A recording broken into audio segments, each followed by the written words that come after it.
یا صاحب اس وقت ایک کیئر ٹیکر سیٹ اپ ہے خیبر پختونخوا کے اندر، اور ان کا تقریباً 1-2 مہینے کے اندر ان کا 1 سال مکمل ہو جائے گا.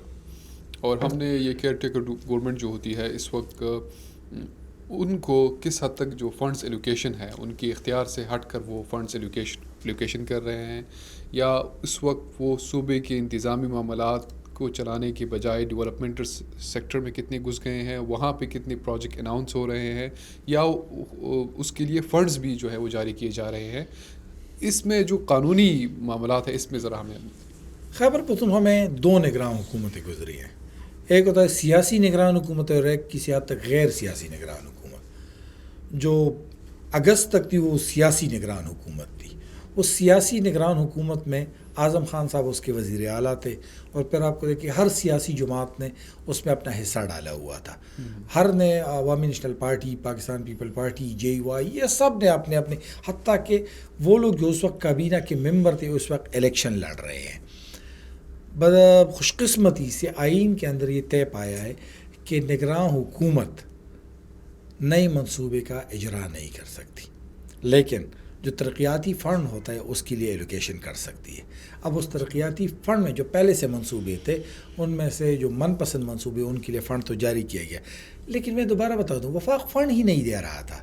تو پھر یہاں پر اس فنڈ کا کیا ہو، اس کو بڑی معمولی حد تک اس کو فنڈ کو جاری کیا گیا ہے، ترقیاتی فنڈ کو، یعنی بڑی محدود پیمانے پر اس کو کیا جا چکا ہے، کیونکہ سارے روتے ہیں کہ فنڈ ہے ہی نہیں. خیبر پختونخوا کے پاس بجٹ کے 2 بڑے کمپوننٹ ہوتے ہیں، ایک ہوتا ہے ترقیاتی بجٹ، ایک ہوتا ہے غیر ترقیاتی بجٹ. غیر ترقیاتی بجٹ بیسیکلی سرکاری ملازمین کی تنخواہیں. عمومی طور پر ہر سرکار کی سب سے پہلے جو خواہش ہوتی ہے اور ان کی ترجیح ہوتی ہے وہ سرکاری ملازم کی تنخواہ ہوتی ہے. تو خیبر پختونخوا سرکاری ملازمین کی تنخواہیں کی اس وقت اس میں مشکلات کا سامنا ہے. جب وہ تنخواہیں نہیں ادا کر سکتا تو ترقیاتی فنڈ کے لیے، ترقیاتی پروگرام کے لیے فنڈ کہاں سے لے آئے گا؟ اس وقت جو خیبر پختونخوا کی پہلی نگران حکومت تھی اس پر بڑے اعتراضات اٹھے تھے. جو حکومت کسی نئی منصوبے کا آئین کے تحت آغاز ہی نہیں کر سکتی، اس نگران حکومت نے 20 ارب روپے کا مفت آٹا اسکیم شروع کیا، اور رمضان المبارک کے مہینے میں 20 ارب روپے کا آٹا تقسیم کیا. اب جو نئے وزیر اعلیٰ کے آئے ہیں وہ کہہ رہے ہیں میں 5 لاکھ لوگوں کو روزگار دوں گا. مجھے حیرانگی ہوتی ہے کہ جس کی حکومت 8 فروری سے پہلے ختم ہونے والی ہے عام انتخابات کے نتیجے میں، وہ 5 لاکھ لوگوں کو کیسے روزگار فراہم کرے گا؟ وہ کہتے ہیں میں نے گڈ گورننس اسٹریٹجی ڈیولپ کرنی ہے.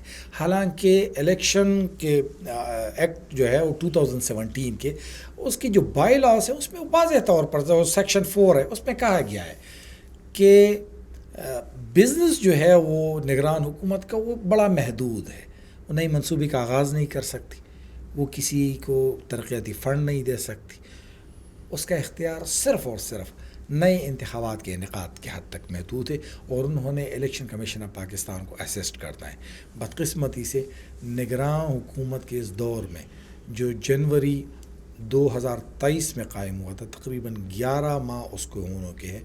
اس وقت خیبر پختونخوا عمومی طور پر حکومت نہ ہونے کے برابر ہے، کیونکہ نگراں حکومت کا کام ہی آئین کے تحت بڑا محدود ہوتا ہے. تو خیبر پختونخوا اس وقت ایک ایسی حکومت کے تحت چل رہی ہے جس کو آئین میں بڑی محدود اختیارات حاصل ہیں.